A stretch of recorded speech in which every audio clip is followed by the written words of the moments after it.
Bon, on va commencer. Monsieur le Président, bienvenue à la Commission des affaires économiques, dont vous êtes un habitué, mes chers collègues.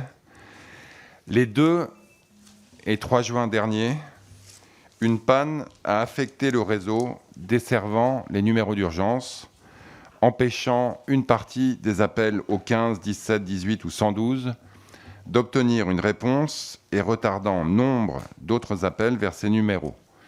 Je vous rappelle que chaque jour en France, c'est entre 100 et 150 000 appels qui sont passés sur ces numéros, ce qui donne évidemment une idée de l'ampleur de l'événement qui s'est produit dans la nuit ou dans la soirée du 2 et dans la nuit du 2 au 3. Plus grave encore, ces dysfonctionnements pourraient avoir réduit les chances de survie de plusieurs personnes décédées. Les faits sont donc très graves. Dès lors, j'ai souhaité que M. Stéphane Richard, président-directeur général d'Orange, l'opérateur des communications électroniques chargé de ce réseau, puisse rapidement venir s'exprimer devant notre commission. Je vous remercie d'avoir répondu promptement à cette proposition que vous avez acceptée immédiatement. Vous allez sans doute nous en parler, une enquête interne a eu lieu. Par ailleurs, un audit de contrôle de la sécurité du réseau et des services de l'opérateur a été annoncé par le gouvernement et la justice a également été saisie. Cette réunion, évidemment, ne vise en aucun cas à se substituer à ces enquêtes civiles et judiciaires qui ont été lancées, mais évidemment, elle doit nous permettre d'avoir des informations précises sur les causes de la panne et sur les moyens pour l'opérateur d'assumer son obligation de résultat. Un tel incident ne peut se produire à nouveau. Ces échanges viendront compléter ceux qui ont pu se tenir lors de l'examen jeudi 27 mai de la première lecture de la proposition de loi qui visait à consolider notre modèle de sécurité civile, dont je vous le rappelle, l'article 31 prévoit notamment une expérimentation visant à instituer un numéro unique d'urgence. Je précise enfin que cette audition porte uniquement sur les questions liées au numéro d'urgence. Les autres questions pouvant concerner un opérateur téléphonique, respect du New Deal, mutualisation des antennes, 5G, service universel, etc., ne seraient pas en adéquation à notre ordre du jour. Je vous demande donc de focaliser vos questions sur le sujet du jour. Monsieur Richard, vous êtes déjà venu devant nous il y a moins d'un an, le 2 juillet 2020, et il y aura évidemment probablement d'autres occasions pour vous entendre d'ici la fin de la législature. Monsieur le Président, directeur général, vous avez la parole. Merci, Monsieur le Président, et Mesdames et Messieurs les députés, je me suis évidemment rendu disponible le plus vite possible pour répondre à votre demande, parce que je considère que c'est la responsabilité et le devoir de l'entreprise Orange de répondre à vos questions, de donner des explications sur ce qui s'est passé, ce que je vais faire maintenant. Et bien entendu, je suis ici entouré d'une partie de mon équipe qui sera également là pour rentrer dans tous les détails, si vous les souhaitez, avec je dirais la plus grande précision technique. Avant d'aborder, je dirais, l'incident lui-même, en le resituant précisément dans la chronologie et aussi sur le plan de sa localisation technique, je voudrais, et vous me le pardonnerez, indiquer à tous ceux qui nous entendent aujourd'hui que même si cet incident est rare, même s'il a touché les numéros d'urgence, ce qui rend évidemment ses conséquences tout à fait particulières, et je voudrais d'abord adresser en mon nom personnel, au nom d'Orange, au nom de l'ensemble des salariés d'Orange, qui ont été extrêmement marqués aussi par cet événement, mes pensées et adresser à nouveau les excuses du groupe pour toutes celles et tous ceux qui ont été touchés par cette perturbation, directement ou indirectement. Mais il est rare. Est-ce qu'il est pour autant exceptionnel ? Est-ce que, je dirais, ce qui s'est passé au mois de juin en France est un phénomène qui n'a jamais été connu ailleurs ? Hélas, non. Hélas, non. Il y a ici une liste, vous voyez, d'incidents au moins aussi importants, si ce n'est bien plus d'ailleurs, qui sont arrivés entre 2017 et 2021 dans à peu près tous les pays du monde. tous les pays du monde, qui ont touché à peu près tous les opérateurs qui ont en charge, en tout ou partie, l'acheminement des numéros d'urgence. Je parle des États-Unis avec AT&T, je parle de l'Angleterre à plusieurs reprises avec British Telecom, de la Belgique avec Proximus, des pays nordiques, des Pays-Bas, de la Suisse, qui a été 2 fois, à 1 mois d'intervalle l'année dernière, victime d'une coupure totale des numéros d'urgence. Je parle encore des États-Unis, de l'Allemagne avec Vodafone, etc. Donc, je dis ça, c'est pas pour diminuer les responsabilités d'Orange, mais je pense qu'il faut quand même que chacun soit conscient, et c'est peut-être le sens de cette introduction, que nous gérons des systèmes complexes, on va y venir, et que le risque zéro technique n'existe pas. Donc la question qui est posée, je pense, à tout le monde, à tous les citoyens, c'est quelle est la capacité aussi de compréhension de la société, du fait qu'on a aujourd'hui un monde qui est de plus en plus digital, où beaucoup de choses dépendent de la fiabilité et viabilité de ces systèmes, et que malheureusement, on est aussi dans de la technique complexe, et que le risque zéro n'existe pas. À noter d'ailleurs que dans la plupart des incidents que je viens de rappeler brièvement, il y a eu des enquêtes qui ont été faites. Et donc c'est tout à fait normal aussi que, je dirais, les autorités publiques ou les représentations nationales se saisissent du sujet.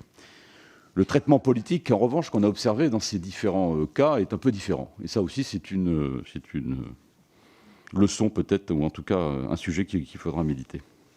Donc j'en reviens à ce qui s'est passé. Mercredi 2 juin, Monsieur le Président, vous l'avez rappelé, un incident technique a perturbé en effet l'acheminement des services voix d'Orange. Je dis bien des services voix d'Orange, ça n'a pas touché que les numéros d'urgence. Je dis bien un dysfonctionnement a perturbé, c'est-à-dire que ces services voix ne se sont pas arrêtés du tout. On n'est pas en train de parler d'une panne qui a entraîné un arrêt total des communications, puisque donc ce dysfonctionnement, il a duré précisément de 16h45 à 2h du matin, donc dans la nuit du 2 au 3 juin. Et pendant cette période, environ 11 800 appels vers les numéros d'urgence n'ont pas pu être acheminés, c'est-à-dire 11% des appels arrivants. Donc, ce qui veut dire en creux que 89% des appels vers les numéros d'urgence pendant cette période dysfonctionnelle ont été acheminés vers les numéros d'urgence. Donc, c'est certes une perturbation, et il aurait suffi qu'un numéro, d'ailleurs, n'arrive pas avec des conséquences qui peuvent être dramatiques, j'en suis tout à fait conscient, mais resituons quand même exactement ce qui s'est passé. Donc ce que j'ai prévu de faire, c'est de vous parler ou présenter le diagnostic de cette panne, enfin de ce dysfonctionnement, précisément ses conséquences sur le trafic, et puis reprendre un peu le déroulé des événements aussi jusqu'au vendredi 4 juin, qui était, on peut dire, un petit peu la fin de l'incident, et puis de partager avec vous aussi les premières leçons qu'on en tire, nous, recommandations, et notamment celles qui émanent du rapport de l'inspection générale du groupe que j'ai mandaté immédiatement pour faire la lumière sur ce qui s'est passé et aussi nous faire part de ces recommandations. Je ne peux m'empêcher aussi en introduction de vous dire que, puisque vous êtes aussi la représentation nationale, que même si cet incident est grave, ça a été dit, et il n'y a pas de débat là-dessus, Orange, tout au long de cette année 2020, dans un contexte exceptionnel, de charges exceptionnelles là aussi sur nos réseaux, a été mobilisé. Et moi, je voudrais ici évoquer la situation des 18 000 techniciens du groupe Orange qui sont engagés quotidiennement sur le terrain. Je vous rappelle que pendant le premier confinement de 2020, il y a 1 million d'interventions qui ont été faites pendant ce premier confinement, 1 million d'interventions. Et donc, quelle que soit, je dirais, la nature de ce qui s'est passé au mois de juin, je voudrais que personne n'oublie aussi cette réalité de l'entreprise, de l'engagement de ses équipes, de ses moyens pour assurer, je dirais, le fonctionnement de nos réseaux, même si, comme je l'ai dit, le risque zéro n'existe pas. Il y a eu une très forte mobilisation du groupe pendant toute cette année 2020 et des réseaux qui ont été particulièrement sollicités par le télétravail, par l'enseignement à distance, par justement l'afflux aussi des appels sur les numéros d'urgence, ont été au rendez-vous. Donc, qu'est-ce qui s'est passé ? Nous avons décidé en début 2020, donc ça n'a rien à voir avec, je dirais, le problème lui-même, nous avons décidé de faire un investissement. Ça, c'est la première leçon qu'il faut... la première chose qu'il faut dire de façon très claire, cet incident n'est pas lié à un sous-investissement, c'est au contraire lié à un investissement. Donc tous les messages que j'ai pu entendre sur le fait que c'était une obsolescence du réseau ou c'était un abandon du réseau sont totalement hors sujet, puisqu'en réalité, le problème que nous avons connu, c'est l'inverse. C'est un problème qui a été enregistré à l'occasion d'une opération de modernisation et d'extension de notre réseau voix en France, sur une partie, un maillon important de ce réseau, qui est ce qu'on appelle l'interconnexion avec les autres opérateurs. Dans le langage technique, c'est ce qu'on appelle le NBI, le New Border Infrastructure, qui est donc l'installation qui permet l'interconnexion entre l'ensemble du trafic voix et à la fois les autres opérateurs et ce qu'on appelle le réseau technique commuté. On va y revenir. Pourquoi est-ce qu'on a décidé l'extension et la modernisation de ce réseau ? C'est parce qu'on enregistre effectivement une augmentation du trafic. On a d'ailleurs été plutôt bien inspiré de le faire, puisque en 2020, comme je l'ai dit, il y a eu une très forte augmentation du trafic, quasiment un doublement du trafic vers les numéros d'urgence. On sait pourquoi. Et donc, c'était plutôt à propos, je dirais, que cette opération d'investissement et de modernisation a été décidée. Donc, premier message simple, ce n'est pas du tout une opération de maintenance, comme j'ai pu le lire ou par-ci par-là. C'est une opération d'extension de capacité et de modernisation. Ça a touché, je l'ai dit, le NBI, donc cette partie de la plateforme d'interconnexion, qui est lui-même constitué de 3 serveurs. Donc, l'opération de modernisation et d'extension, elle consistait d'une part à moderniser les 3 serveurs existants et d'autre part d'en ajouter un 4e. Donc il y a une modernisation et une extension capacitaire. Le 20 avril, la première étape de cette opération, c'est-à-dire l'ajout du serveur supplémentaire, s'est déroulée sans problème. Entre le 1er et le 2 juin devait avoir lieu la deuxième étape de cette opération de modernisation, à savoir le remplacement d'un des 3 serveurs historiques par un serveur de nouvelle génération. La veille de l'incident, de 16h à 18h, nos techniciens ont débranché le premier des 3 anciens serveurs de ce réseau NBI et, comme c'est normal de le faire, l'ont déconnecté de l'ensemble des plateformes de services qui lui sont raccordées. Tout ceci s'est passé sans encombre. Alors pourquoi la période de 16h à 18h ? Là aussi, il y a des questions. On vous a dit, mais enfin, pourquoi vous ne faites pas une opération comme ça en pleine nuit ? Il faut savoir que cette période de 16h à 18h est au contraire tout à fait volontairement choisie par nos équipes, parce que d'une part, c'est une période plus creuse sur le trafic voix dans la journée, et puis surtout, c'est une période qui permet d'avoir une disponibilité maximale de l'ensemble des experts techniques, ceux d'Orange, mais aussi ceux des partenaires d'Orange, s'il y a un problème. Elle permet aussi, cette période de 16h à 18h, si jamais il y a un incident, et malheureusement on en a eu un, de disposer de la nuit pour intervenir, sachant que la nuit, évidemment, est une période de trafic beaucoup plus bas, et donc permet effectivement de faire des opérations sur les équipements et de relancer les équipements, ce qui s'est d'ailleurs produit avant la pointe quotidienne du trafic, qui est le matin, de 10h à midi. Donc c'est tout à fait volontairement que cette période de 16h à 18h a été choisie, comme elle l'est d'ailleurs habituellement. Contrairement à peut-être des travaux routiers ou ce genre de choses, on ne fait pas ce type d'opération qui mobilise beaucoup de monde, plus d'une centaine de personnes, en pleine nuit. Et ce n'est pas pour des problèmes de disponibilité des personnels d'Orange qui sont là, évidemment, mais c'est parce qu'on n'est pas tout seul. Il y a aussi beaucoup de gens autour de nous qui doivent être là et doivent être accessibles et disponibles s'il y a un problème, ce qui d'ailleurs s'est produit. Donc le 2 juin de 16h à 18h se déroule l'opération de reconnexion des plateformes de services sur ce nouveau serveur que nous avons installé. Cette reconnexion s'est déroulée normalement pour l'ensemble de nos plateformes, sauf pour une plateforme, celle qu'on appelle les call servers. On pourra vous donner plus de détails sur ce que c'est exactement, qui est à l'origine de cette perturbation du trafic voix vers les services d'urgence. Concrètement, pour reconnecter en fait cette partie des call serveurs, il y a une commande logicielle qui est faite. Il s'agit en fait de 6 équipements, 6 call serveurs. Et cette commande a été faite successivement sur l'ensemble des 6 machines. Et elle a été faite dans un délai entre chaque machine assez court, probablement trop court. Et ça, c'est un des enseignements précis qui a été mis en lumière par l'inspection qui a été faite. Sans doute qu'il aurait fallu observer un délai un peu plus long. On parle de minutes. Hein. On ne parle pas de... Bon, c'est des opérations minutées. Il aurait peut-être, sans doute, même certainement fallu observer un délai un peu plus long. Ce n'est pas forcément pour ça qu'on n'aurait pas eu le problème. Mais c'est donc dans la reconnexion de ces call serveurs que cette commande, qui est une commande normale et pas du tout inhabituelle, a mis en évidence une erreur logicielle, ce qu'on appelle un bug logiciel. Qu'est-ce que c'est qu'un bug logiciel? C'est une erreur, un bug, donc une erreur de programmation dans les logiciels qui font fonctionner ces call serveurs, hein, puisque ce sont des machines mais qui fonctionnent avec des logiciels. Le logiciel qui est fourni par l'équipementier, donc c'est l'entreprise qui construit ces matériels.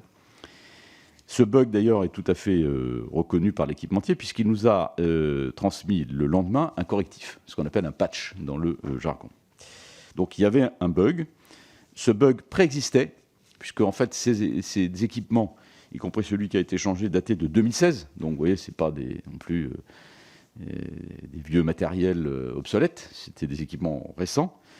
Ce bug était préexisté dans le logiciel qui équipe ces call serveurs. Et effectivement, c'est, je dirais, à la suite de cette commande de reconnexion et malheureusement, d'une façon simultanée sur l'ensemble des 6 machines, parce que c'est la même commande qui a été faite sur les 6 machines et dans un délai court, qui a entraîné effectivement l'arrêt de ces call serveurs. À noter d'ailleurs que ces call serveurs, j'ai dit qu'il y en avait 6, ils sont conçus, et l'architecture prévoit qu'ils peuvent fonctionner à 5. C'est-à-dire qu'il peut y en avoir un qui s'arrête de fonctionner. Et donc il y a une forme de redondance qui est peut-être trop limitée d'ailleurs. C'est aussi une des questions que nous nous posons. C'est ce qu'on appelle le 5+1. 5 sur un parc de 6. Donc, ce qui se passe après, c'est quand la première machine s'arrête, à cause de ce bug, donc, les appels qui arrivent n'arrivent plus à être acheminés par ce call server, donc ils s'engorgent, ils saturent les mémoires, et c'est ainsi que, je dirais, les machines, les unes après les autres, s'arrêtent de fonctionner. Donc, qu'est-ce qu'on fait dans ces cas-là? On procède, évidemment, par, j'allais dire, approximation. Quand on recherche la cause d'un dysfonctionnement comme celui-là, on procède par analyse pour essayer de voir d'où peut venir le problème. Et on teste des scénarios, on teste des routes pour arriver ensuite à la solution qui va permettre de faire redémarrer le système. La première manipulation qui est faite, et ça c'est parfaitement habituel et normal, c'est qu'on isole le nouveau routeur, donc le nouvel équipement qui a été introduit dans le système des call serveurs. Donc on l'isole. Cette manœuvre d'isolement ne produit pas d'effet, ne permet pas de redémarrer le système. Tout au long des quelques heures qui ont suivi, nos équipes, on avait plus d'une centaine de personnes mobilisées à ce moment-là, ont tenté de redémarrer donc, cette partie des call serveurs, partie critique, mais n'ont pas réussi à les faire... ils ont réussi à les faire redémarrer, mais sans que ces machines retrouvent ce qu'on appelle une configuration stable, c'est-à-dire un état, disons, nominal de fonctionnement. Entre 22h et 2h du matin, donc après, je dirais, cette phase d'analyse, qui a été conduite, évidemment, aussi avec le partenaire équipementier, cette phase d'analyse a permis d'identifier les équipements qui étaient responsables des perturbations, et nos équipes ont pu progressivement remettre en service ces 6 call serveurs avec l'aide de notre fournisseur. Le trafic a progressivement retrouvé son efficacité normale. Il y a eu quelques instabilités sporadiques qui ont été observées et traitées d'ailleurs dans la matinée du 3 juin, qui ont totalement disparu en fin de matinée.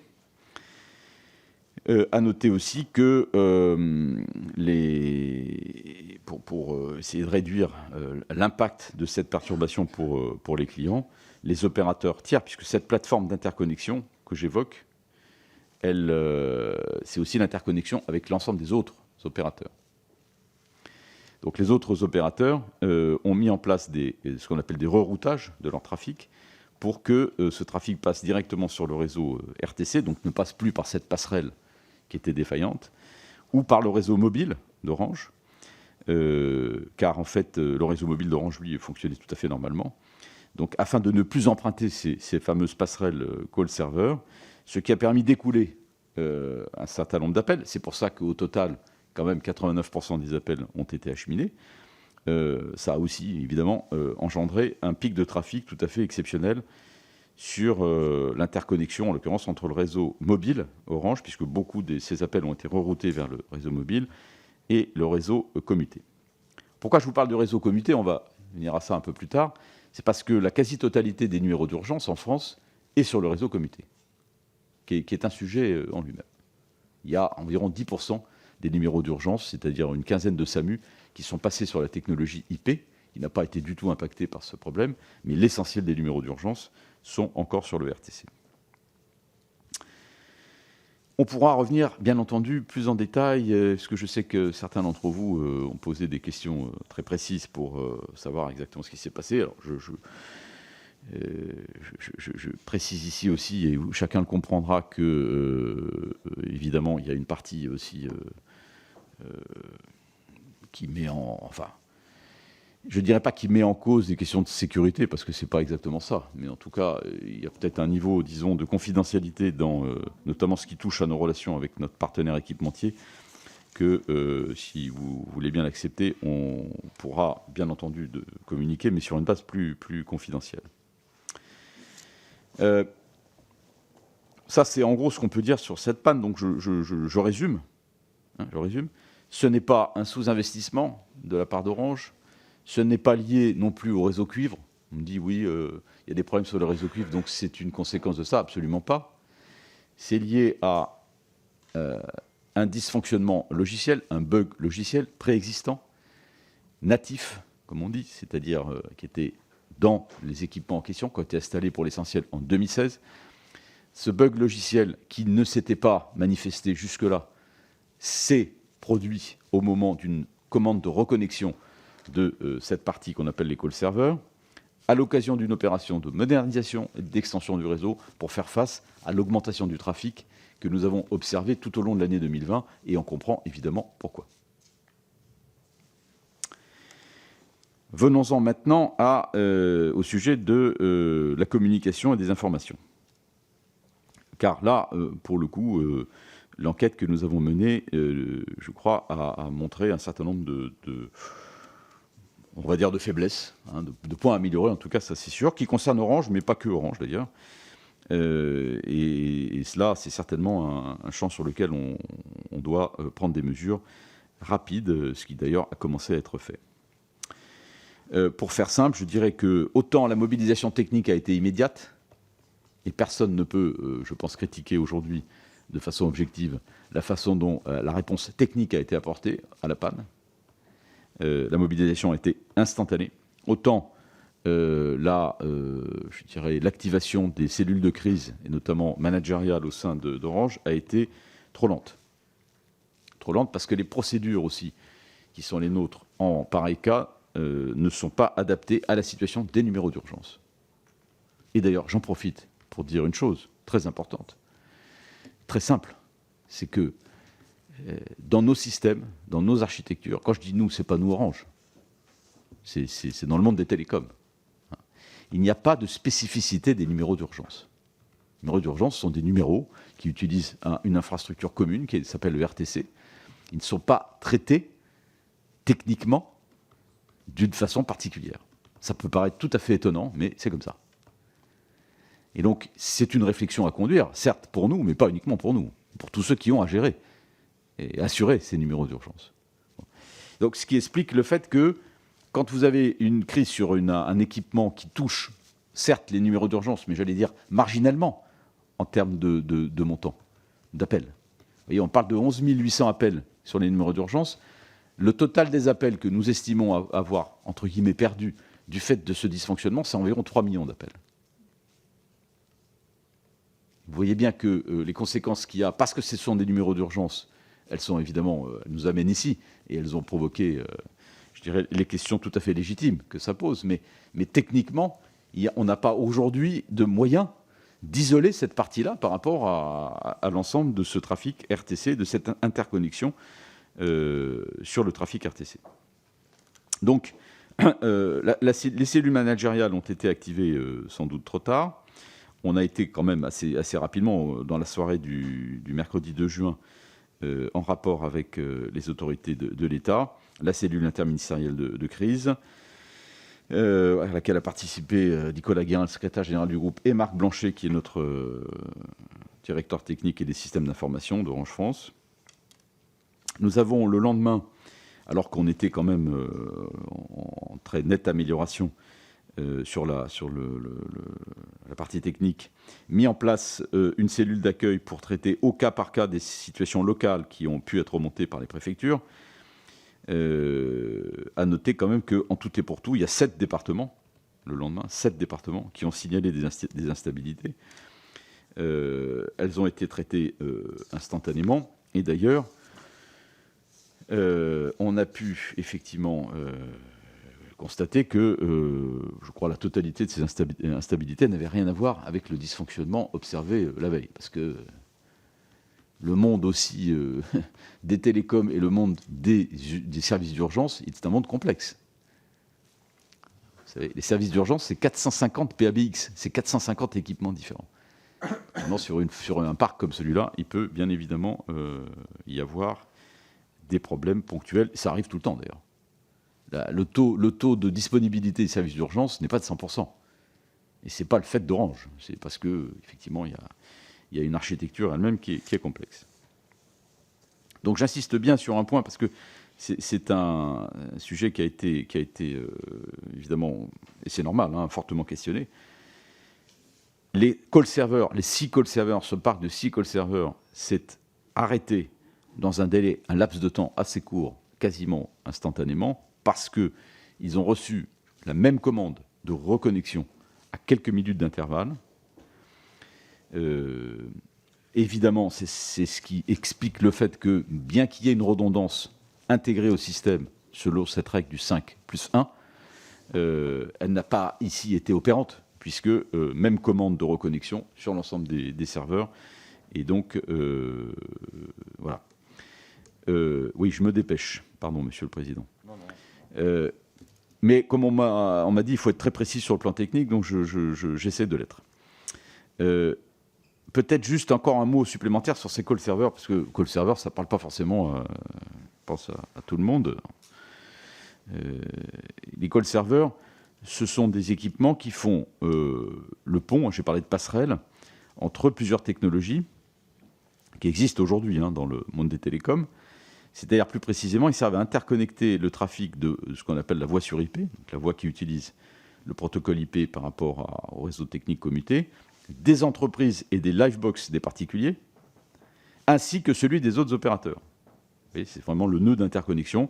Donc tous les autres, SFR, Bouygues et Free, déversent leur trafic, si je puis dire, sur cette passerelle qui permet ensuite de faire la liaison avec le réseau commuté, le RTC d'Orange, auquel sont majoritairement raccordés les services d'urgence. Voilà. Donc, j'ai parlé des retards sur la mise en œuvre des cellules de crise internes. Nous avons, par exemple, décidé de ramener de 2 heures à 30 minutes le délai de constitution du niveau maximal des cellules de crise interne, ce qui permet notamment de gérer toute la communication de crise et aussi toute la remontée d'informations sur les autorités publiques lorsque ce sont des numéros d'urgence qui sont impactés. Bon, il y a beaucoup d'autres choses qui sont préconisées dans cet audit et que nous allons mettre en œuvre. Et j'en citerai juste une seule. Quand il y a des accidents d'avion dans le monde, il y a, vous savez, il y a des enquêtes, évidemment, il y a un bureau enquête accident, et il y a surtout une organisation au niveau mondial qui permet de partager les informations et d'en tirer des conséquences. Malheureusement, ça n'existe pas dans les télécoms. Comme je vous l'ai dit, des pannes de ce type, il y en a fréquemment, y compris qui touchent les numéros d'urgence. Et l'industrie des télécoms n'est pas organisée de cette façon-là. Il se trouve que depuis un peu plus de 2 ans, je préside l'association mondiale du secteur qui s'appelle la GSMA, et j'ai décidé de proposer et la mise en place d'une cellule. Ça aura lieu au prochain conseil d'administration de la GSMA qui est dans quelques jours, qui va être chargé au sein de la GSMA, donc qui va être chargé de répertorier et d'analyser et de partager aussi les expériences de l'ensemble des opérateurs, 750 opérateurs du monde, sur ce type de dysfonctionnement.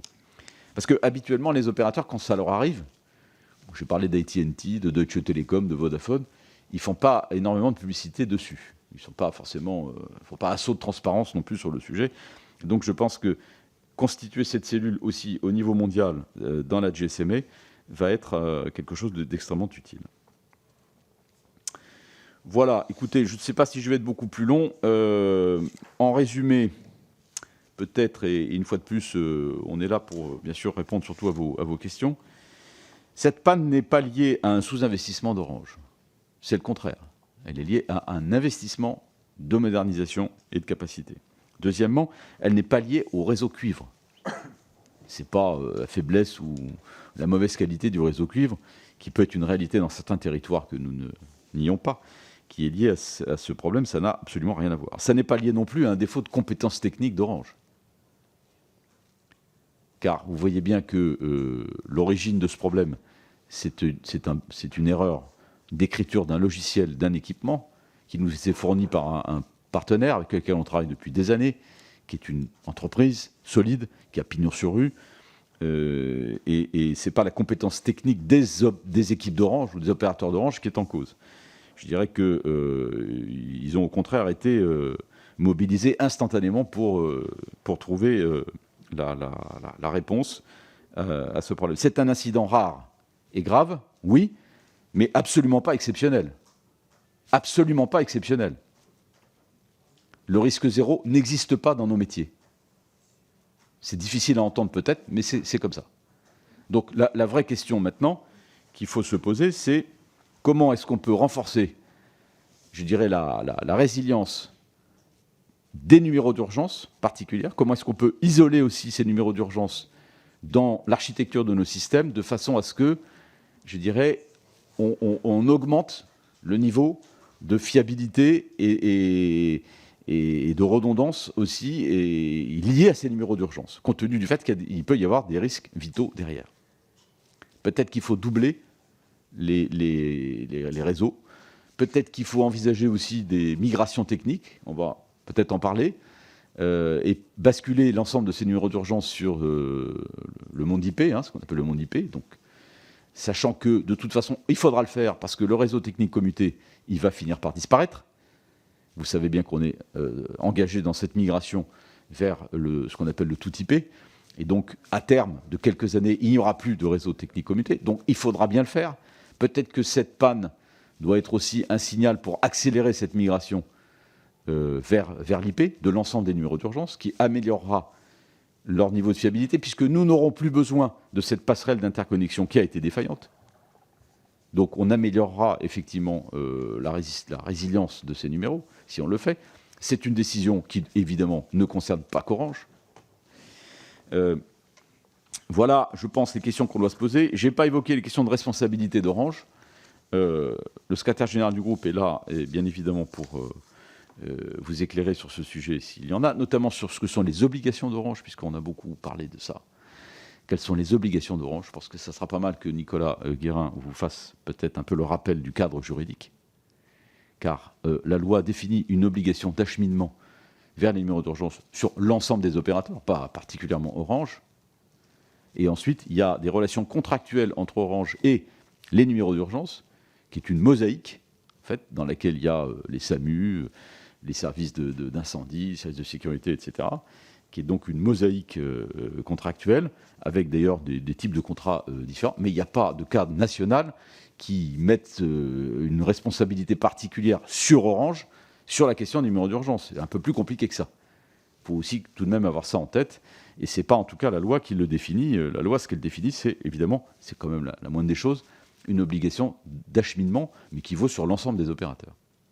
Il se trouve qu'Orange, parce que, et notamment, comme je l'ai dit, tout ceci affecte essentiellement le réseau commuté, qui est le réseau historique d'Orange, et le prestataire, quasi unique, je pense d'ailleurs, de ces numéros d'urgence.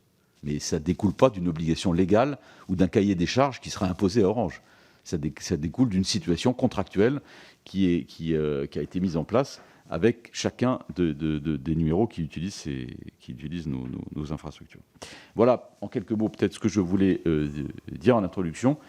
Et nous sommes maintenant attentifs à toutes vos questions.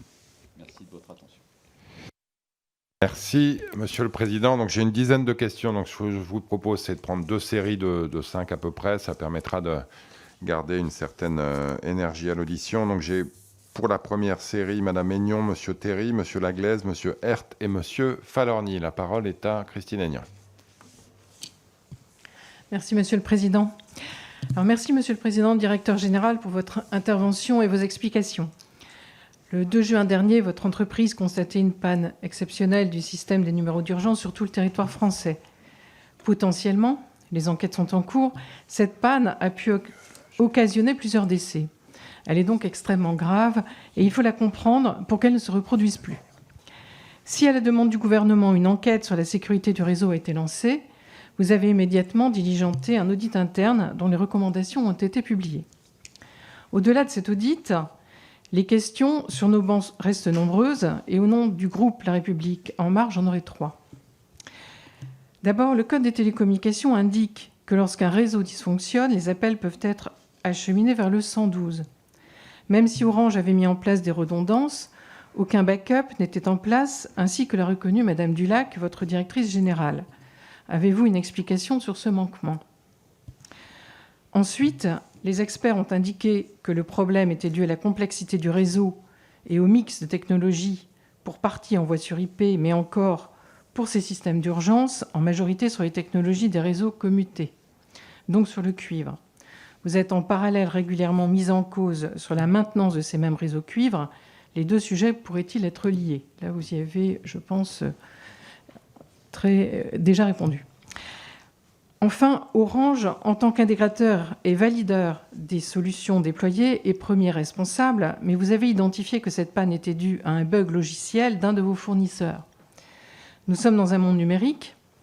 Ces situations où un bug peut avoir des conséquences sur la vie risquent de se multiplier. Je pense par exemple aux véhicules autonomes ou aux logiciels dans les hôpitaux. Or, les obligations des contrats logiciels sont des obligations de moyens et non de résultats. Faut-il faire évoluer les obligations sur ces logiciels et comment ? Je vous remercie. Merci. Robert Théry. Oui, Monsieur le Président directeur général, j'ai bien écouté toutes vos explications très précises d'ailleurs. Le problème rencontré lors de cette journée du 2 au 3 juin, qui a privé une partie de la population d'appeler les secours, a eu, et vous le savez, et nous le savons tous, des conséquences graves, voire dramatiques. Des décès ont malheureusement été constatés faute d'intervention des services de secours, et combien d'autres personnes ont pu être secourues, créant un désarroi auprès des familles. Tout système peut connaître des défaillances pour diverses raisons, et vous nous l'avez expliqué d'ailleurs. Toutefois, il s'agit d'une panne relative à la connexion des services indispensables, incontournables, surtout qu'il est constaté une désertification médicale plus ou moins importante sur tout notre territoire, d'où le manque d'intervention auprès de ces services-là. La question importante est la suivante. Pourquoi un mécanisme de secours et immédiat n'est-il pas mis en place dans une situation certes rarissime comme celle que nous venons de connaître ? Lorsqu'un hôpital est victime de façon rarissime également d'une coupure de courant, un générateur est déclenché pratiquement simultanément. Il ne peut y avoir de retour en arrière pour les victimes, pour les familles touchées. Merci. Merci. Jean-Luc Laglaise. Merci, Monsieur le Président. Je commencerai mon propos avec une pensée émue pour les victimes de ce très grave incident qui n'ont pu être secourues à temps, pour leurs proches et plus largement pour toutes les familles qui l'ont subi dans le stress, l'angoisse la plus totale. Je veux aussi saluer les services de l'État qui ont réagi avec une très grande efficacité pour surmonter cette panne des numéros d'urgence. La mise en place rapide de numéros alternatifs longs et la mobilisation totale des acteurs de l'urgence ont assurément permis de sauver des vies.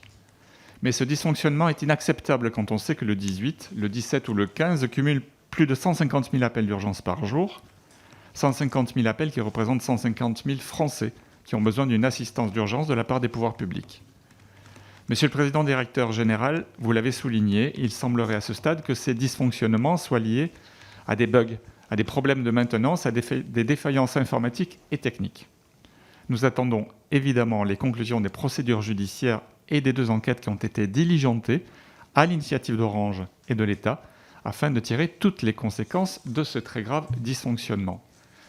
Mais au-delà de ce qu'il s'est passé il y a 2 semaines, je souhaiterais ici vous interroger sur les mesures prises par Orange en matière de cybersécurité, notamment pour protéger les secteurs les plus stratégiques pour notre pays, qui dépendent souvent de la sécurité d'un logiciel.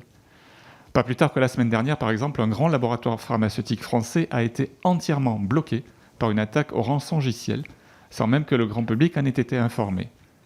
De même, des hackers étrangers, russes, chinois ou nord-coréens, pour ne pas les citer, tentent régulièrement de déstabiliser des entreprises, des administrations, voire même des processus électoraux. Ces attaques extérieures, tout comme le dysfonctionnement des numéros d'urgence, montrent bien que quand notre souveraineté numérique est mise en péril, c'est toute notre société qui devient vulnérable. Que se passerait-il si notre réseau télécom tombait le soir des prochaines élections présidentielles, le dimanche à 20h ? Monsieur le Président directeur général, à la lumière de ce grave incident, comment comptez-vous renforcer la cybersécurité des infrastructures critiques et des opérateurs d'importance vitale dont vous avez la charge ? De même, pourriez-vous davantage approfondir votre travail avec les services de l'État sur ces sujets, à commencer par l'ANSSI ? Je vous remercie. Antoine Herth. Merci, Monsieur le Président. Monsieur Richard, merci pour vos explications qui sont extrêmement précises et qui finalement me permettent une chose inespérée, c'est que dans ma carrière de député, j'ai enfin pu découvrir ce qui se passe derrière le fil du téléphone et comment tout cela fonctionne. Je crois que c'est pas inutile de savoir un peu quelles sont les prouesses techniques que vous réalisez régulièrement. C'est un accident industriel, si on peut résumer les choses ainsi, et beaucoup de mes collègues l'ont déjà dit. Quel est le degré de redondance qui existe dans vos dispositifs? Qu'est-ce qui est souhaitable d'avoir comme niveau de redondance? Alors, on pense tous à des accidents très graves comme Fukushima qui ont eu des conséquences très forte sur l'industrie nucléaire qui a nécessité de forts investissements. Finalement, où faut-il fixer la barre dans le secteur des télécommunications? Et ça englobe également la question de mon collègue Laglaise sur la partie cybersécurité qui est un autre chapitre du même sujet. Vous avez signalé que un de vos fournisseurs vous a mis à disposition un logiciel qui n'était pas adapté. Dans le chapitre des suites judiciaires, est-ce que Orange va se retourner contre ce fournisseur? Est-ce que vous engagez des poursuites ou des demandes d'indemnisation? Et enfin, en lisant la presse, finalement, le débat est très vite parti sur la discussion concernant le numéro unique du service d'appel. Alors, on a bien compris qu'entre les pompiers, le SAMU, la Fédération hospitalière de France, Police Secours, chacun défend son précaré et que le débat, finalement, n'est jamais technique. Vous, qui êtes l'opérateur, qui a assuré le backup technique, qu'est-ce qui serait pour vous le plus simple, le plus efficace et le plus résilient, finalement? Un numéro unique ou plusieurs dispositions? Quel est l'avis que vous portez sur les expérimentations qui sont en cours? Merci. Et pour terminer cette première série, Olivier Falorni. Merci, Monsieur le Président directeur général. 9 jours après avoir subi une panne majeure empêchant de nombreux appels vers les numéros d'urgence, qu'il s'agisse du 15, du 17, du 18 ou du 112, Orange a présenté les conclusions de son enquête interne. Selon ce document, ce sont 11 800 appels, soit 11% du total d'appels qui n'ont pas été acheminés vers les services d'urgence. Ce sont effectivement, vous l'avez dit, des dysfonctionnements graves et même intolérables qui auraient conduit au décès de certaines personnes. Et je veux à mon tour faire part de mes plus sincères condoléances aux familles des victimes. Cet événement dramatique doit nous amener à reconsidérer le fonctionnement des numéros d'urgence, selon moi. Alors, quels enseignements avez-vous tirés de cette triste expérience et quels correctifs avez-vous apportés au fonctionnement des numéros d'urgence ? Vous avez indiqué que l'incident faisait suite à une opération de modernisation et d'augmentation capacitaire du réseau débutée début mai. Alors, avez-vous réalisé suffisamment de tests pour vérifier la viabilité et la résistance du logiciel responsable de la défaillance avant de le déployer de façon industrielle? Et pourquoi les sites redondants, c'est-à-dire les sites appelés à prendre le relais en cas de dysfonctionnement, n'ont-ils pas rempli leur rôle? L'attaque informatique a été écartée en tant que cause du dysfonctionnement, mais ce cas de figure pourrait néanmoins se présenter dans le futur. Estimez-vous être suffisamment paré face à ce risque? Et enfin, je voudrais aborder une question plus locale. Hier soir, mardi, à 17h, un nouvel incident technique a touché le département 17, la Charente-Maritime dont je suis le député, et a touché le 17 comme numéro d'urgence. C'est-à-dire que pendant une heure, de 17h à 18h, le 17 n'était plus accessible. Avez-vous des explications sur ce nouvel incident grave, majeur, qui n'a touché que le département de la Charente-Maritime, mais pour lequel nous n'avons aujourd'hui aucune explication? Vous avez la parole, Monsieur le Président. Merci, Monsieur le Président. Oui, juste un point de précision. L'enquête qui a été demandée tout à fait légitimement par le gouvernement suite à cet incident est confiée à l'ANSSI. Contrairement à ce qu'on dit en boucle depuis 8 jours, ne porte pas sur la sécurité du réseau d'Orange et ses services. Elle porte sur la sécurité et les services des numéros d'urgence. Je pense que la précision est importante, si vous voulez, parce que je crois que personne n'a intérêt à jeter une espèce de suspicion générale et d'opprobre sur l'entreprise Orange, qui quand même est une grande entreprise française, qui assure une grande partie de la vie économique du côté des télécoms en France. Et donc, soyons précis, cette enquête ne porte pas sur la sécurité du réseau d'Orange, elle porte sur la sécurité des numéros d'urgence, et d'ailleurs sur l'architecture des numéros d'urgence. Bon. Sur vos questions concernant, je dirais, à la fois le RTC ou la question de la maintenance, je crois que j'ai répondu. Effectivement, ça n'est pas lié à un défaut de maintenance du réseau cuivre, mais à cette opération de modernisation et d'extension de capacité que j'ai évoquée. Sur la question peut-être... alors, le volet juridique, il y avait 2 points. Il y avait est-ce qu'il faut envisager une évolution des textes qui aillent vers une obligation de résultat, alors qu'effectivement aujourd'hui c'est une obligation de moyens, et aussi quelle est la conséquence que ça peut avoir sur nos relations avec le fournisseur, l'équipementier qui est en cause. Peut-être le secrétaire général Nicolas Guérin peut rapidement vous éclairer. Oui, peut-être très rapidement. Les choses. En fait, effectivement, comme l'a rappelé Stéphane Richard, on a une obligation d'acheminement des appels vers le numéro d'urgence, un acheminement gratuit qui repose sur tous les opérateurs.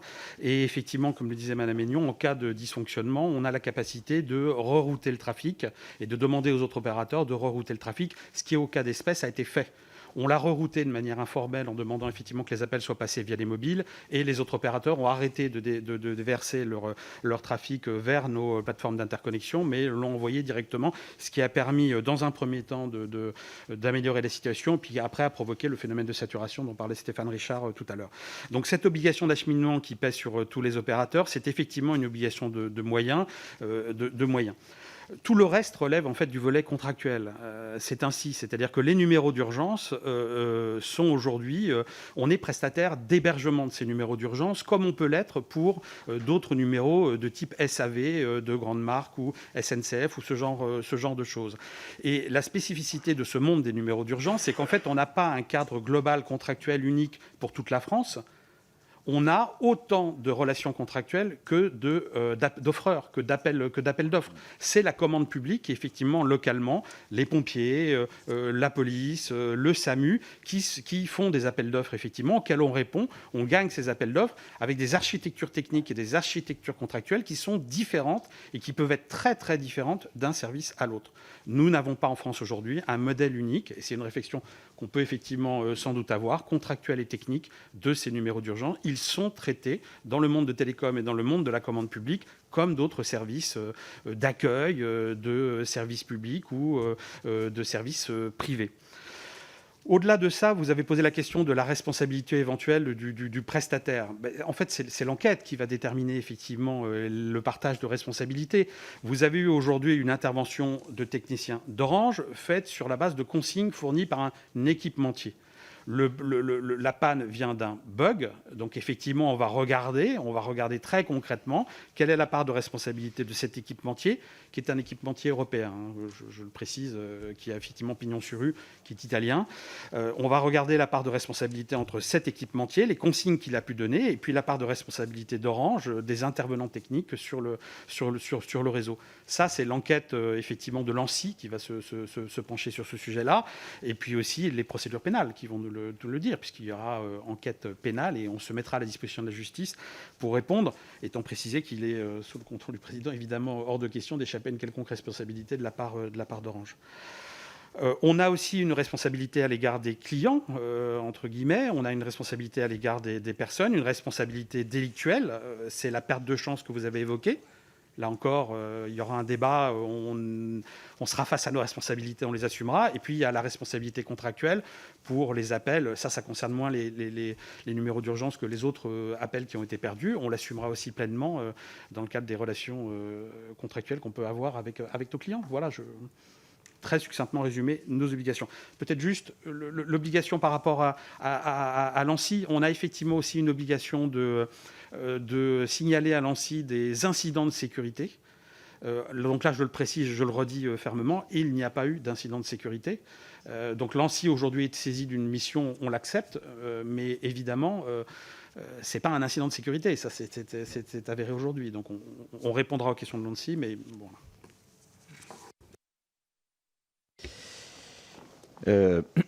Merci Nicolas. Peut-être rapidement deux points qui ont été mentionnés qui me paraissent des questions importantes. Le numéro unique. Il y a deux aspects en fait dans cette question. Il y a l'aspect de la simplicité pour le grand public d'avoir un numéro unique, et puis il y a le problème de l'architecture technique qu'il y a derrière. Il ne nous appartient pas, je dirais à nous, opérateurs, de nous prononcer sur est-ce qu'il faut un numéro unique ou pas. On a vu qu'il y avait un débat entre les urgentistes, les SAMU, les SDIS, etc. Il y en a qui sont pour, il y en a qui sont contre. Bon. Mais de toute façon, le numéro unique en lui-même n'est pas la réponse au problème que nous avons connu là. La réponse, c'est l'architecture technique qu'il y a derrière. Donc c'est cette question du passage du RTC vers l'IP, ou c'est la question, et je vais y venir une seconde parce que je crois qu'elle est très importante, de doter ces numéros d'urgence, ou ce numéro d'urgence, s'il n'y en a qu'un seul, d'une architecture qui consolide, je dirais, sa fiabilité et qui permette effectivement d'avoir une solution, comme c'est dit, de backup s'il y a un problème. Ce qu'il faut comprendre, c'est que la solution de backup, elle ne réside pas, en l'occurrence, à l'intérieur d'une seule solution technique. Parce que, une fois de plus, ces équipements, et notamment les équipements qui ont connu ce problème, ils sont nativement conçus pour avoir une forme de redondance. On peut augmenter la redondance, mais même si on avait eu, je vous ai dit qu'on était sur du 5+1, 5 serveurs, sur un parc de 6, un peut tomber en panne, les 5 peuvent fonctionner tout seuls. Mais même si, en l'occurrence, on en avait eu 2 fois plus, on aurait quand même eu le problème. Vous voyez, puisque c'est la même commande de reconnexion qui a déclenché le système. Donc, la redondance, c'est pas à l'intérieur d'une solution technique qu'il faut aller la rechercher, c'est en mettant en œuvre plusieurs solutions techniques qui peuvent effectivement suppléer, je dirais, l'une à l'autre. Voilà. C'est ça la réflexion qu'il faut avoir. Et par exemple, les réseaux, les appels mobiles, enfin les appels de mobile à mobile, quand on a pu mettre à la disposition du public des appels alternatifs de mobile pour appeler les appels d'urgence, fonctionnait parfaitement. Peut-être que c'est quelque chose qu'il faut mettre dans la pratique normale. Il faut dire qu'il y a un numéro d'urgence, mais qu'il y a un numéro de secours, qui est un numéro mobile, qu'on peut appeler si vraiment on n'arrive pas à avoir le numéro d'urgence, par exemple. Et dans ce cas-là, effectivement, même si le premier numéro ne fonctionne pas, les gens peuvent quand même appeler le deuxième numéro. C'est vers ce type de solution, moi je pense qu'il faut aller chercher, plutôt que de rechercher à l'intérieur de l'architecture même du système une forme de redondance. La redondance totale n'existe pas, malheureusement. J'aimerais bien pouvoir vous dire le contraire, mais ça n'existe pas nulle part. Pas plus chez Orange que partout ailleurs. Sur la cybersécurité, point important qui a été capital, qui a été évoqué. Donc, je reprécise que ce dont nous parlons là n'est pas un incident de cybersécurité. Néanmoins, bien évidemment, monsieur le député, vous avez 1000 fois raison, le risque cyber explose partout. Il touche tout le monde. Il touche d'ailleurs tous les opérateurs. Et j'allais dire plus d'ailleurs les grands opérateurs du monde Internet qui manipulent des volumes de données considérables.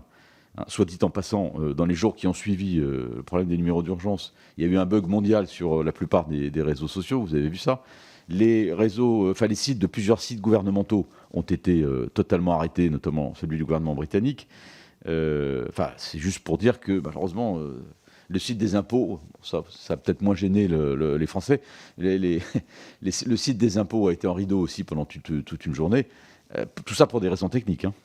Donc, la cybersécurité, pour nous, c'est plus une préoccupation, c'est une obsession. Car nous avons parfaitement conscience, étant un opérateur d'importance vitale, étant ce qu'on appelle aussi un tier 1, c'est-à-dire un opérateur, on est très peu dans le monde, on est moins de 5 dans le monde.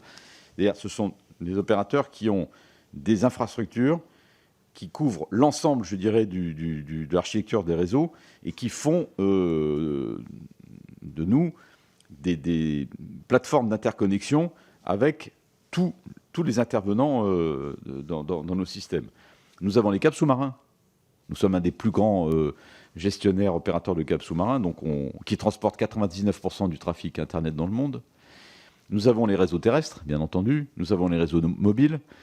Et nous avons des responsabilités de supervision de l'ensemble de ces réseaux.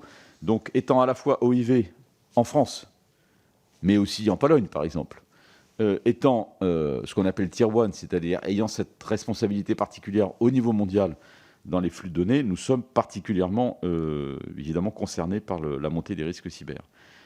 On a beaucoup, je dirais, renforcé nos moyens internes de surveillance de la sécurité de nos réseaux, de tous nos réseaux. Et on a également décidé, il y a quelques années, d'ailleurs, de constituer une unité où il y a aujourd'hui 3000 experts, ingénieurs pour la plupart, dans les questions de cybersécurité, pour nous, mais aussi pour le compte de toutes les entreprises. Alors, toutes les entreprises du CAC 40 sont clientes d'Orange, au titre de la cybersécurité, mais aussi la Défense nationale, le ministère de l'Intérieur, toutes les grandes autorités publiques. Évidemment, pour ces sujets-là, nous travaillons main dans la main avec l'ANSSI. Pas plus tard que ce matin, d'ailleurs, avant de venir ici, j'étais avec Guillaume Poupard. Donc oui, bien sûr. Nous sommes également très impliqués dans la filière cybersécurité. Nous sommes un des membres fondateurs, on est même d'ailleurs celui qui a proposé l'idée du campus cybersécurité, qui sera bientôt inauguré par le président de la République, près de Paris. 26 000 m² qui vont être entièrement dédiés au regroupement d'équipes dans le domaine de la cybersécurité. Nous avons créé ce qu'on appelle une cyberacadémie, c'est-à-dire un ensemble de formations aussi qui permettent de renforcer nos moyens, parce que c'est les moyens humains aussi dont on a besoin dans ces questions de la cybersécurité. Donc Orange est vraiment, avec sa filiale Orange Cyberdéfense, un des acteurs, je pense, reconnus aujourd'hui au niveau européen. On est présent dans 8 pays européens. Et juste pour donner un chiffre de business, qui n'est pas vraiment le sujet de ce matin, mais on fait pratiquement 1 milliard d'euros de chiffre d'affaires dans ce domaine. Donc vous voyez, non seulement c'est une nécessité, et pour nous aussi, mais c'est aussi, j'allais dire malheureusement, un levier de croissance pour le groupe. Dernière chose, il a été question d'un incident donc du 17 dans le 17, monsieur le député, si j'ai bien compris. Alors ça, je me tourne vers Marc Blanchet qui peut-être a des réponses. Je viens d'avoir les informations à l'instant. Donc effectivement, il y a eu un élément, une panne en fait d'environnement technique d'énergie qui touchait un de nos petits centraux téléphoniques dans la zone. Ça n'a donc pas concerné uniquement le système du 17, mais l'ensemble des abonnés au réseau téléphonique commuté, donc sur lequel on a dû détecter et envoyer une personne sur site pour réenclencher le système de disjoncteur et de secours. Et donc effectivement, il y a eu une perturbation sur une période un peu plus large d'ailleurs, enfin pour moi, en gros entre 16h et 18h sur la zone. Donc un sujet de maintenance, d'incident. Comme l'évoquait le président, sur le bout de la chaîne, on n'est pas sur des équipements qui sont à 100% de disponibilité. Ils ont globalement un très haut niveau de fiabilité, mais des petits incidents de ce type-là arrivent, d'où l'importance d'avoir ça en compte dans la gestion d'un système de secours au sens large. Merci. J'ai 4 demandes de questions supplémentaires. Monsieur Majoubi, Madame Maquet, Monsieur Daniel et Madame Bessot-Ballot. Mounir Majoubi, pardon. Merci Monsieur le Président. Monsieur le Président Directeur Général, Mesdames et Messieurs, mes chers collègues. Bon, merci beaucoup d'être venus. Merci beaucoup d'avoir accepté l'invitation de notre Président à venir échanger devant la représentation nationale. On est dans un format ouvert qui est celui d'une audition devant la Commission des affaires économiques. Ce n'est pas celui du format d'une commission d'enquête, mais une commission d'enquête est toujours possible si elle est souhaitée par le bureau des présidents de l'Assemblée nationale. Et je pense qu'on ne sera pas obligé d'en arriver là, mais que parfois c'est le seul moyen d'obtenir certaines informations de la part de certaines entreprises qui refusent de le faire en commission normale et attendent d'arriver en commission spéciale. Il s'agit d'un problème technique, et face à un problème technique, c'est important d'apporter des réponses techniques, y compris devant nous, y compris devant les députés, même si on ne comprend pas tous les sujets techniques. C'est important qu'ils puissent être posés sur le papier, mais posés aussi dans notre échange. Et je me suis permis de vous écrire par courrier mes questions très précises. Je serais tenté de vous dire très poliment que je reste un peu sur ma faim après votre présentation.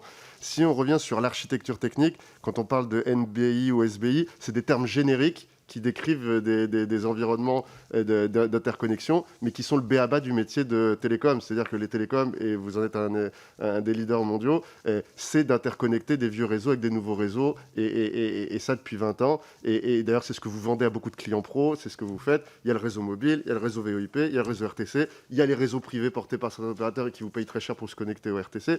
Enfin, c'est votre métier un peu simple et basique que de les interconnecter.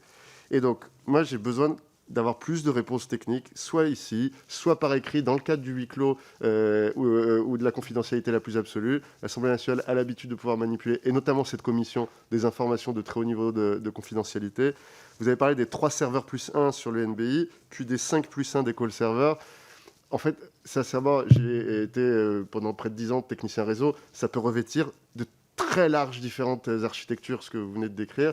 Et quand on dit le terme commande de reconnexion d'un call server, là aussi, ça ne revêt pas nécessairement un événement technique qualifiable. Moi, commande de reconnexion, je pourrais vous le traduire en plein d'actes différents vis-à-vis de ce serveur. Donc, vis-à-vis de ces serveurs, qu'est-ce qui s'est passé? Est-ce qu'on les a redémarrés? Est-ce qu'on a redémarré un service à l'intérieur de ces serveurs? Est-ce que c'était la première fois qu'on appelait une fonction de ces serveurs qui n'avait jamais été appelée avant? Et pour qu'il se passe un bug sur un serveur qui marche bien depuis 2016, il faut bien qu'il y ait quelque chose de nouveau. Et ça ne peut pas être juste une commande de reconnexion.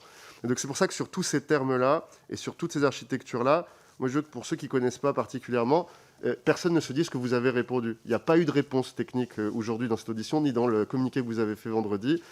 L'ANSSI aujourd'hui n'a pas l'obligation de venir nous expliquer ce qu'elle va découvrir.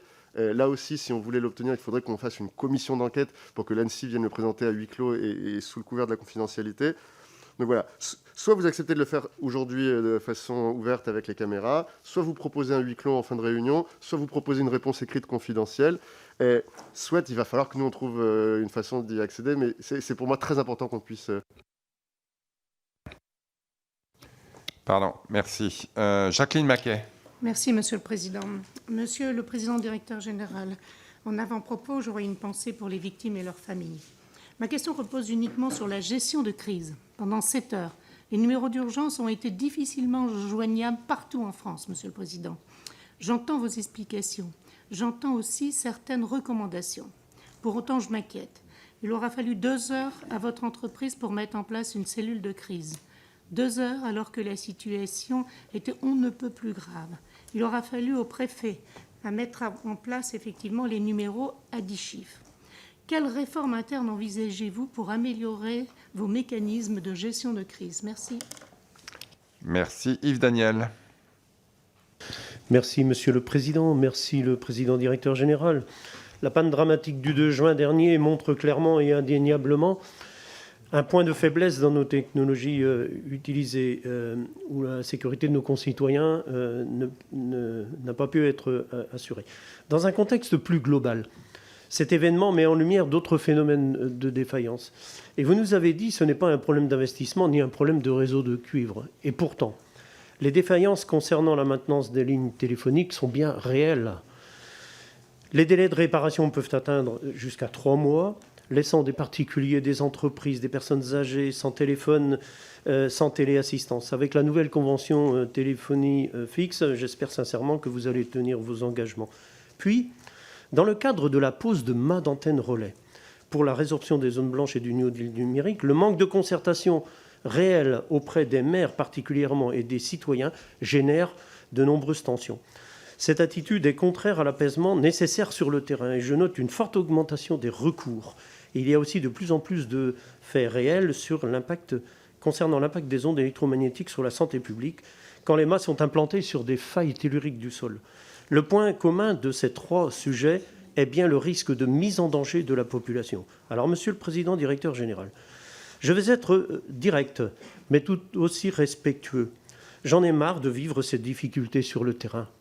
Et ne trouvez-vous pas que cela fait beaucoup de griefs? Venez mesurer cette réalité dans nos petites communes rurales. Alors ma question est simple. Quel sens donnez-vous à vos missions de service public à notre population? Je vous remercie. Merci. Et pour terminer, Barbara Bessot-Ballot. Merci, Monsieur le Président, et merci, le Président directeur général, d'être devant nous aujourd'hui, parce qu'effectivement, on le voit bien aujourd'hui qu'on a besoin d'explications, de comprendre. Cette panne inédite, effectivement, voit bien que les accidents sont permis, et les accidents sont possibles, en tout cas, aussi dans ce domaine-là.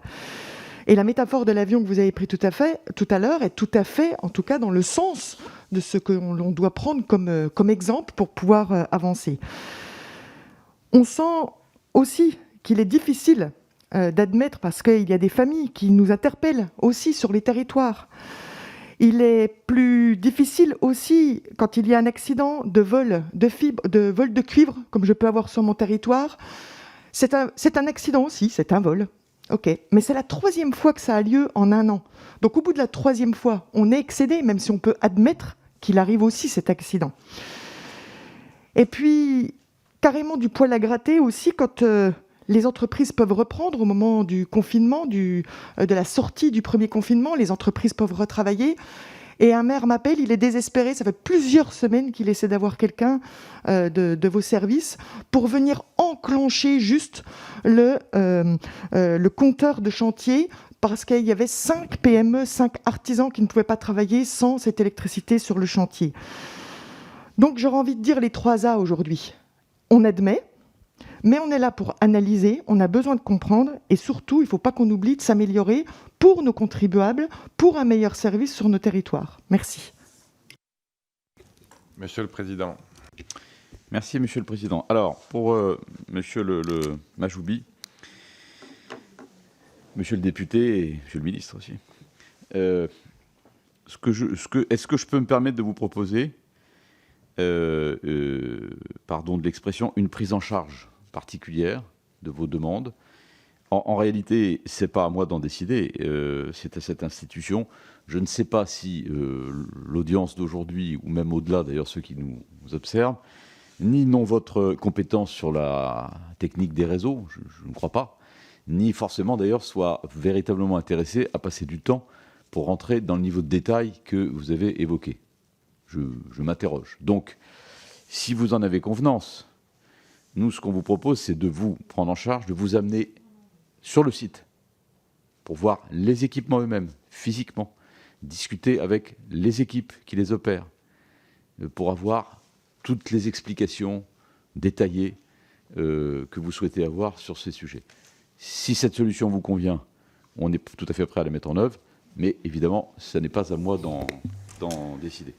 Non, alors là-dessus, on va évidemment y réfléchir dans le cadre des travaux du bureau de la commission, mais moi je souhaite que tous les députés qui le souhaitent aient accès aux explications techniques que vous serez à même de leur donner. Donc, on va peut-être pas le faire dans le cadre de cette audience, de cette commission, qui dure un peu, mais il y a 2 questions.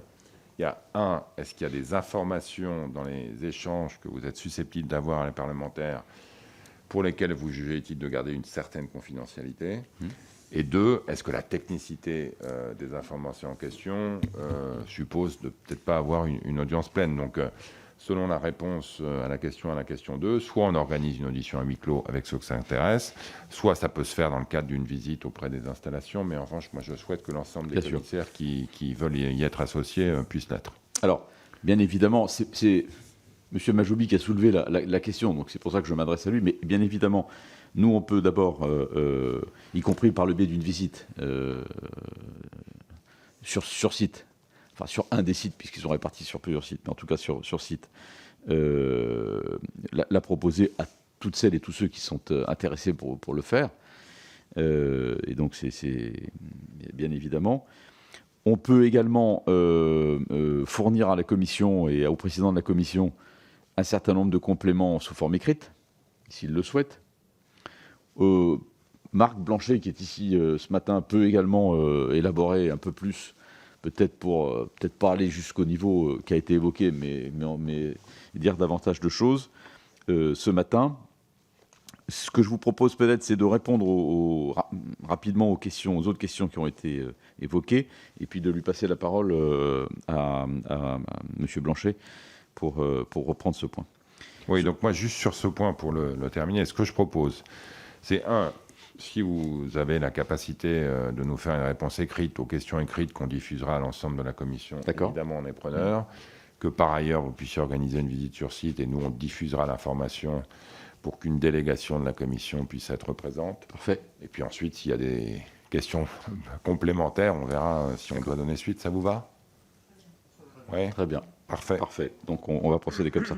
Sur la gestion de crise, Madame la députée, oui, vous avez raison, 2 heures, c'est trop long. Je rappelle quand même que la réponse technique, elle a été immédiate. Donc là, on parle de la gestion de crise, non pas pour faire face aux problèmes techniques, mais pour organiser la remontée d'informations, la mobilisation des différentes parties prenantes. C'est la raison pour laquelle l'inspection recommande de la réduire à 30 minutes. Quand on dit cellule de crise, ça a l'air un peu abstrait comme ça, ce sont des centaines de personnes. Donc 30 minutes pour mobiliser et mettre sur un pont de crise plusieurs centaines de personnes, c'est un délai extrêmement court, mais qui me paraît totalement nécessaire lorsqu'il s'agit des numéros d'urgence. Donc voilà la réponse précise à votre question. On va passer de 2 heures à 30 minutes pour cela. On parlait des mesures qu'on pourrait envisager de prendre pour, sinon éviter qu'un dysfonctionnement technique puisse survenir, puisque le risque zéro n'existe pas, mais en tout cas en limiter au maximum l'impact sur la population. C'est ça le sujet. Parmi les outils qui sont à notre disposition, et l'inspection d'ailleurs le signale également, il y a les campagnes d'envoi de SMS massifs.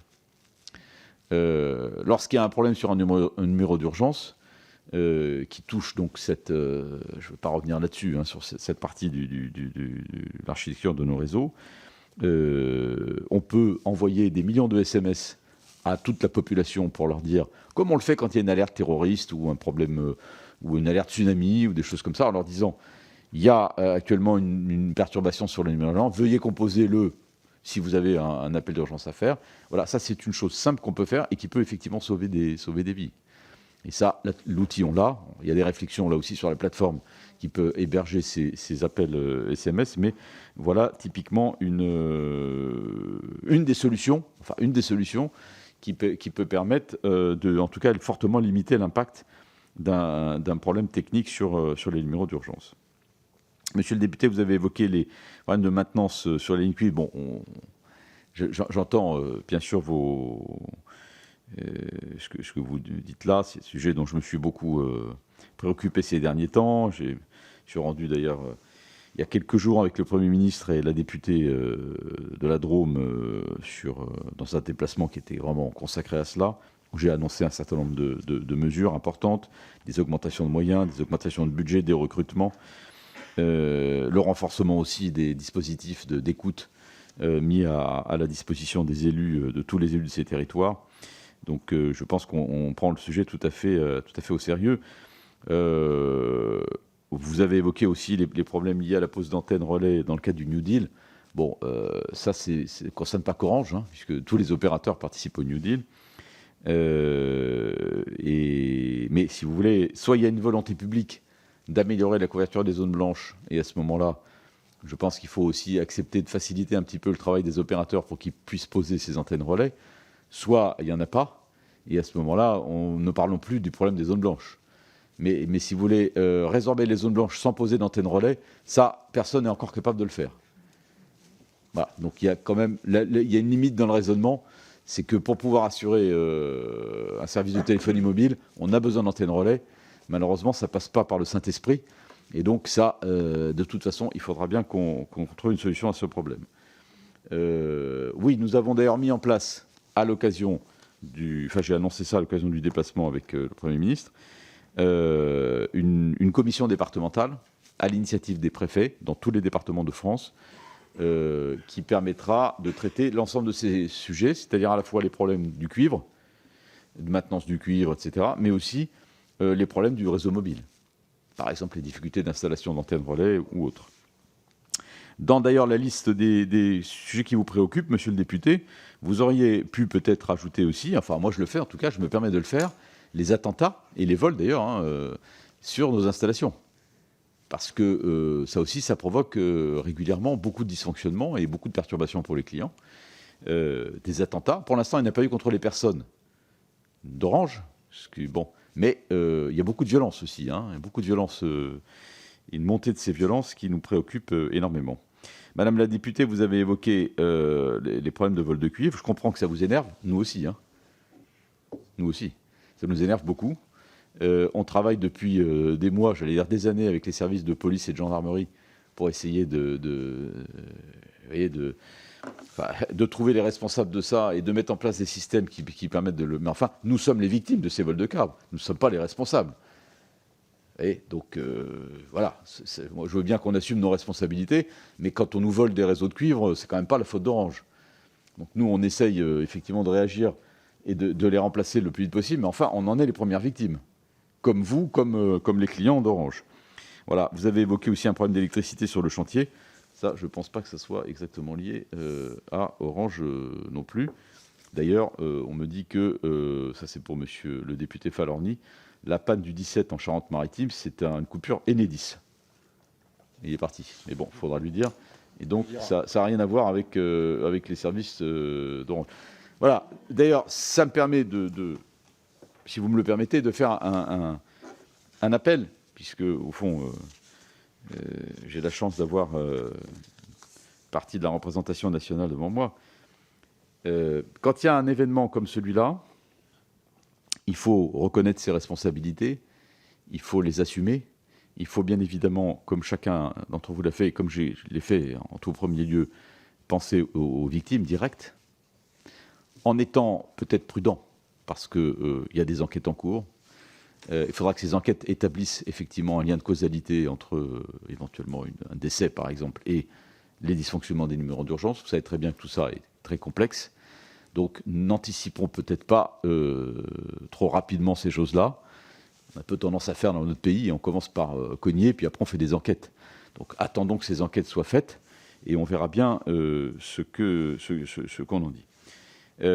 On a quand même aussi un risque, et je veux juste vous alerter contre ça, qui est que quand il y a eu un événement comme ça, tout ce qui ne va pas après, hop, les regards se dirigent vers Orange. Vous voyez, il y a un problème sur un numéro d'urgence quelque part dans un département, ah, ça y est, c'est la faute d'Orange. Non. Il y a malheureusement beaucoup de choses qui se passent dans le quotidien qui sont des événements qui peuvent avoir des causes très, très diverses. Certaines sont de notre fait et on les assume, mais il y en a beaucoup aussi qui n'ont strictement rien à voir avec Orange. Bon, on a parlé du vol de cuivre, là on parle d'une coupure d'électricité. Bon, on n'est pas encore responsable de la fourniture d'électricité dans ce pays. Voilà, je pense qu'on a assez à faire avec les télécoms. On le fait, je dirais, en y mettant tous nos moyens, toutes nos compétences et tout notre cœur aussi. Et croyez bien que le corps social d'Orange dont je suis ici le représentant, a été extrêmement affecté par cet incident et saura, je dirais, assumer l'ensemble de ses responsabilités, y compris vis-à-vis de la représentation nationale. Merci, Monsieur le Président. Vous avez vu qu'à la Commission des affaires économiques, on ne cogne pas, on pose des questions. Absolument. Et on écoute les réponses. Donc voilà, merci à tous et à toutes. Merci encore à vous et à votre équipe de vous être rendus disponibles. On fait le petit suivi sur les sujets notamment techniques dont a parlé Mounir. Donc on attend votre réponse et ensuite on diffusera une invitation à visiter le site à l'ensemble des commissaires qui souhaitent y être. Bonne journée. N'oubliez pas qu'on se retrouve à 15h pour le revenu des agriculteurs, un autre sujet d'importance pour notre commission.